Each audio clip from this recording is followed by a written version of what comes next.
everyone, today I'm going to cook stir-fry eggplant with sardines. Please don't forget to subscribe Asian Cooking with MG and Black, and don't forget to share your friends, likes, and leave comment. I hope you have a wonderful day and night. Be safe.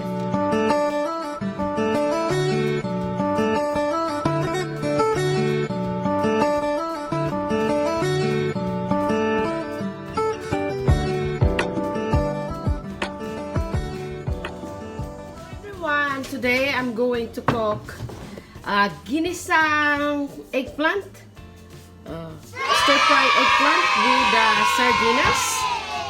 sardines.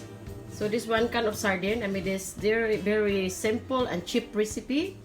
So please don't forget to subscribe Asian Cooking with MG and Black. I'm going to slice 3 cloves of garlic. So I'm going to 2 cloves of garlic.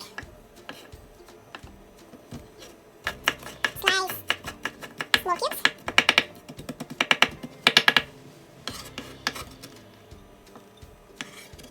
Tomato.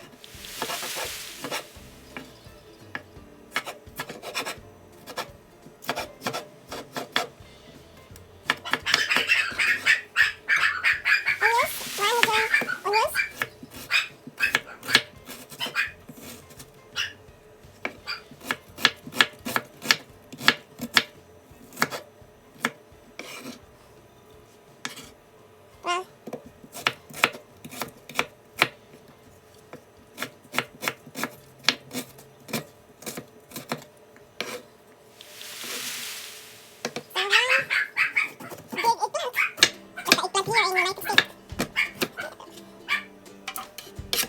1 medium onions.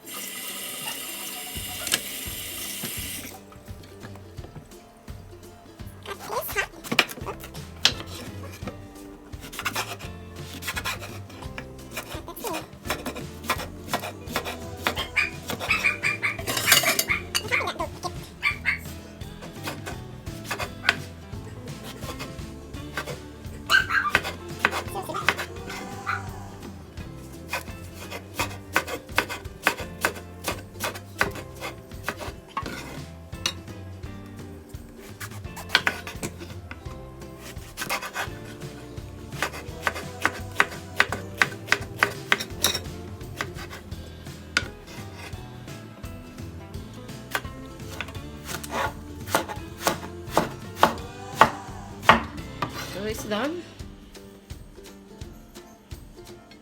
So this is the eggplant, and these are the ingredients.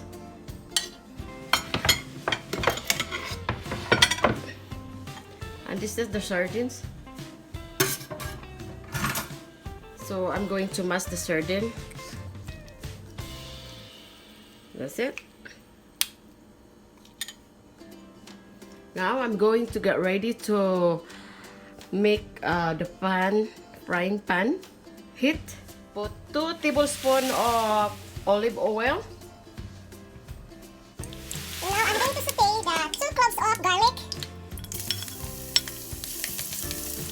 and the onions.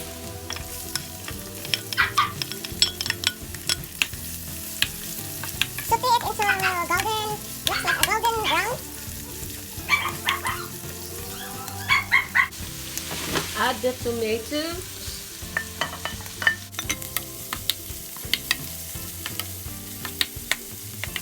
And add the sardines.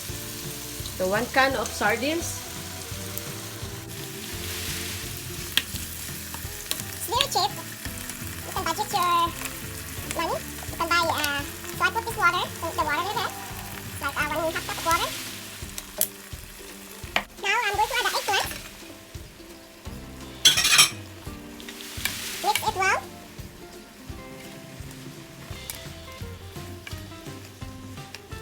Add 1 tablespoon of chicken bouillon. 1 tablespoon of black pepper. Also. And mix it well. 1 teaspoon of curry powder.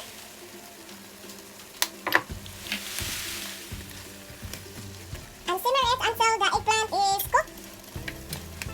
To check my eggplant. Simmer it again until the hello guys. I will check now. I think the eggplant is cooked, so it's ready. It's ready to put the plate. Oh, sorry.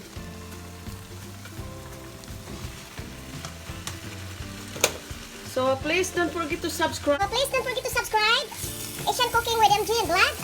I hope you have a wonderful day and night. So be safe and thank you for watching my video all the time. Please share to your friends so we can help them or they can learn how to cook. So it's yummy, it's very simple recipe and yummy. Cheap recipe and simple. So I hope you have a wonderful day and night and thank you for all your support. Bye! So this is stir fry eggplant with sardines.